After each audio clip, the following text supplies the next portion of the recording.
नमस्कार साथियों। जी हाँ, सही देखा आपने। इंडिया में विशाखापट्टनम बनने जा रहा है दूसरा सिलिकॉन वैली। और ये कैसे हो रहा है? क्योंकि गूगल यहां पर इस्टेब्लिश करने वाला है इंडिया का पहला एआई हब। अब एआई हब क्यों कह रहे हैं? क्योंकि यहां पर जो डेटा सेंटर बनेगा, यहां पर जो डेटा कलेक्ट होगा, उससे एआई चैटबॉट ट्रेन किए जाएंगे। और ये जो है इंडिया में, यानी कि जो डेटा लोकलाइजेशन वाला नीड है गूगल का, वो भी ये पूरा कर देगा। तो दोस्तों इसको समझते हैं, ये विशाखापट्टनम में कहां पर एस्टेब्लिश हो रहा है, सारी चीजें देखेंगे, लोकेशन भी देखेंगे और ये भी देखेंगे कि इसमें जो है क्या क्या चीजें बनने वाली हैं और वो कैसे काम करेंगी। तो दोस्तों ये जो है ये गेम चेंजर प्लान है गूगल का। और गूगल जो है यहां पर कर रहा है कम से कम $15 बिलियन का इन्वेस्टमेंट। तो ये जो है काफी बड़ा इन्वेस्टमेंट होगा यहाँ पे, जो भारत में होने जा रहा है। और जैसे कि ये रहा हमारा प्यारा भारत, और यहाँ पर है विशाखापट्टनम, यानी कि आंध्र प्रदेश में। और आंध्र प्रदेश के विशाखापट्टनम में भी जो विजाग नाम का शहर है, तो ये वहां पर बनने जा रहा है। तो विजाग में बनेगा ये, और विजाग में जो है ये कनेक्ट करेगा, यहां से कनेक्ट कर पाएगा जो दूसरे देश है, यानी कि इंडोनेशिया हो गया। तो एक तरीके से सबसी केबल्स बिछेंगे और डेटा यहां पर स्टोर किया जाएगा। डेटा से एआई चैटबॉट ट्रेन किए जाएंगे और यहां पर जो है जॉब क्रिएशन होगा, क्योंकि ये काफी बड़ा इन्वेस्टमेंट यहां पर होने वाला है। अब इसकी बात कर लेते हैं कि जो गूगल है दोस्तों, तो इसने विशाखापट्टनम को ही क्यों चुना? तो विशाखापट्टनम को इसलिए चुना क्योंकि एक तो यहां पे जो है कनेक्टिविटी जो रहेगी, तो वो कहां कहां तक पहुंच सकती है, क्योंकि ये इंडियन ओशन में बे ऑफ बंगाल की साइड पर, और ये कनेक्ट कर देगा साउथ ईस्ट एशिया के साथ भी, यानी कि म्यांमार का जो सितवे पोर्ट है दोस्तों, तो उसके थ्रू ये हमारे नॉर्थ ईस्ट इंडिया तक भी पहुंच सकता है। तो ये इन्वेस्टमेंट जो रहेगा 2026 से 30 के बीच में होगा। और इसका दोस्तों अगर हम बात कर लें इसके बारे में, तो इसका जो है ये एआई ड्रिवन है ना। तो इसमें जो है सर्विसेज को और तेजी से, जो एआई ड्रिवन सर्विसेज हैं, तो उनको ये और तेजी से यहां पर इंडिया में, यानी कि उनको बहुत तेजी से हम जो है डेवलप कर पाएंगे।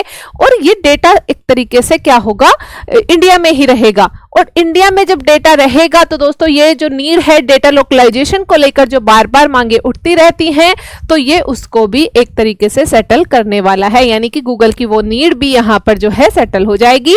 फिर दोस्तों अगर बात कर ले इंडिया को इससे क्या फायदा होने वाला है, तो इंडिया को इससे जो है ये फायदा होगा कि जो सर्विसेज अभी, यानी जब हम मोबाइल में बोलते हैं ओके गूगल मुझे यहाँ कोई जो भी है, हम रेस्टोरेंट के बारे में बात करें, मेरे नियर बाई रेस्टोरेंट बताओ, या जो भी हम पूछते हैं, या एआई पे हम कुछ सर्च करते हैं, तो वो कहां पर जाता है? पहले वो डेटा सेंटर तक पहुंचता है, फिर वहां से प्रोसेस होके आपको जो है उसका आंसर मिलता है।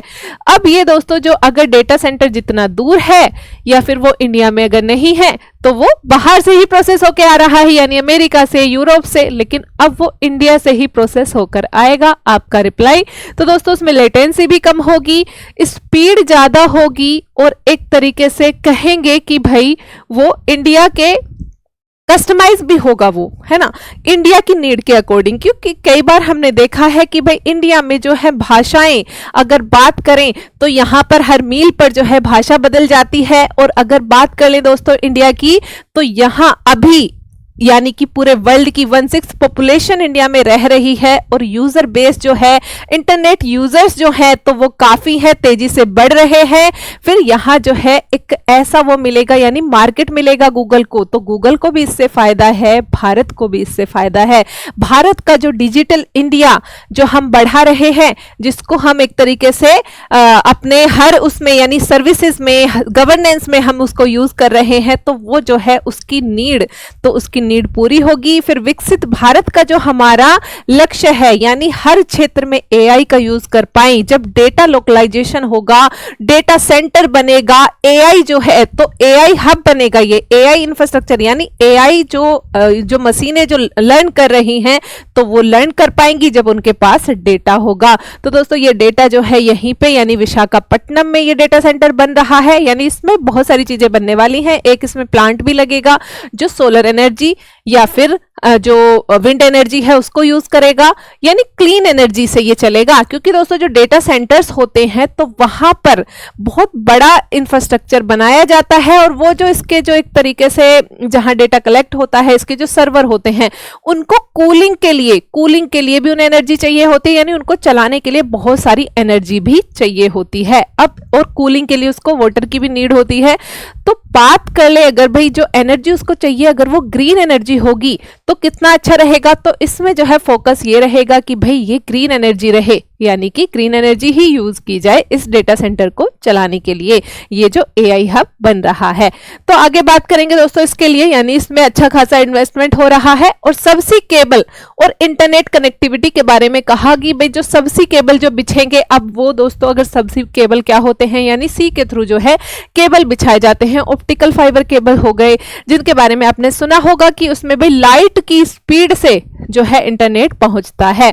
अब दोस्तों वो लाइट की स्पीड से पहुंचता है तो वो कांच के बने होते हैं वैसे तो, है ना, लेकिन बात कर ले भाई वो तो पहले भी बिछे हुए हैं समुद्र में, तो अब क्या जरूरत आन पड़ी उसको दोबारा से बिछाने की। तो उसको दोबारा इसलिए कंपनियां बिछाती हैं क्योंकि जो पहले बिछे हुए हैं तो उसमें जरूरी नहीं कि वो बहुत मतलब कि उनमें लेटेंसी ज्यादा हो सकती है, और दूसरा क्या है अब नए नए रूट पे बिछाए जा रहे हैं जिससे कि शॉर्टेस्ट रूट हो, शॉर्ट रूट रहेगा तो उसमें जो है लेटेंसी कम रहेगी।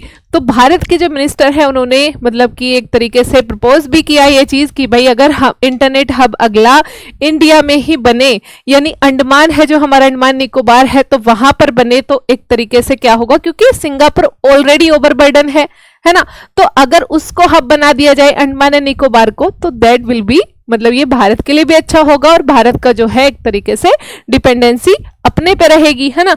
आगे बात करते हैं, समुद्र के नीचे हजारों किलोमीटर लंबी फाइबर ऑप्टिकल केबलें जो इंटरनेट डेटा कैरी करती है तो वो जो है ये लगाए जाएंगे। भारत की इंटरनेट स्पीड, रिलायबिलिटी और जो है ग्लोबल कनेक्टिविटी इससे बढ़ जाएगी।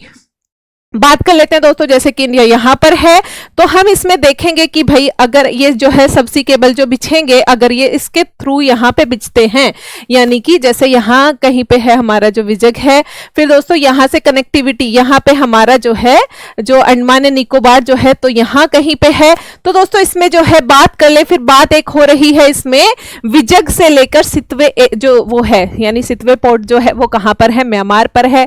तो अगर हम उसको लिंक कर दें, कहीं ना कहीं उसको लिंक कर दे तो ये हमारा जो यहाँ पे दोस्तों नॉर्थ ईस्ट है तो हमारा नॉर्थ ईस्ट इंडिया भी उससे जो है कनेक्ट हो जाएगा।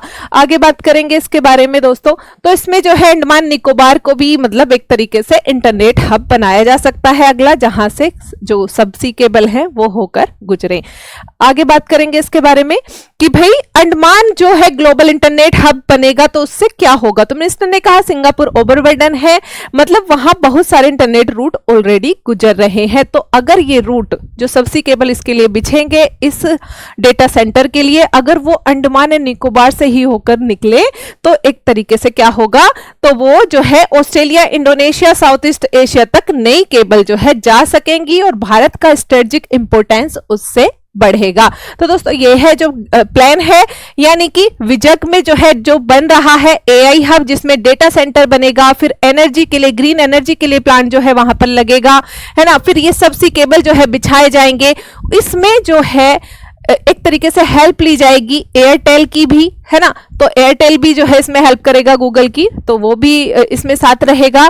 फिर दोस्तों इसमें जो है बहुत सारे लोगों को ट्रेन किया जाएगा और इसमें इंफ्रास्ट्रक्चर डेवलपमेंट में भी बहुत सारी जॉब क्रिएट होंगी। फिर आगे जो है हमारे इंडियन जो प्रोफेशनल्स हैं, आईटी प्रोफेशनल्स को स्किल और अपस्किल करने की भी इसमें बात की गई है, क्योंकि इसको मेंटेन करने के लिए, ये डेटा प्रोसेसिंग के लिए बहुत सारे इंजीनियर्स जो आईटी इंजीनियर्स हैं और आईटी प्रोफेशनल्स हैं उनकी जरूरत होगी, जो एक तरीके से इस डेटा को संभालेंगे और जिससे कि आगे एआई मॉडल जो है, एआई चैटबॉट जो है वो इससे ट्रेन हो सकेंगे। तो ये ही है दोस्तों जो अभी ये बनने जा रहा है और ये एक तरीके से इंडिया के लिए काफी फायदेमंद है, क्योंकि भाई इंडिया को इससे जो है काफी जो है फायदा होने वाला है। हमारे जो स्टार्टअप हैं जो अभी एआई हम यूज कर रहे हैं दोस्तों, तो एक तरीके से क्या है कि भाई उसके रिप्लाई जो है वो आ रहे हैं कहां से, भाई बाहर से आ रहे हैं, अमेरिका से आ रहे हैं, यूरोप से आ रहे हैं, कई बार वो मैच भी नहीं कर पाते हमारी कल्चर को, मतलब कस्टमाइज नहीं है। तो हो सकता है जब इंडिया का डेटा और इस डेटा सेंटर में होगा तो वो जो व्यवहार जो है, यानी व्यवहार के जो पैटर्न, जो डेटा जो कलेक्ट किया जाता है, तो वो पैटर्न वो इंडियन वाले पैटर्न से ही हमें रिप्लाई करे।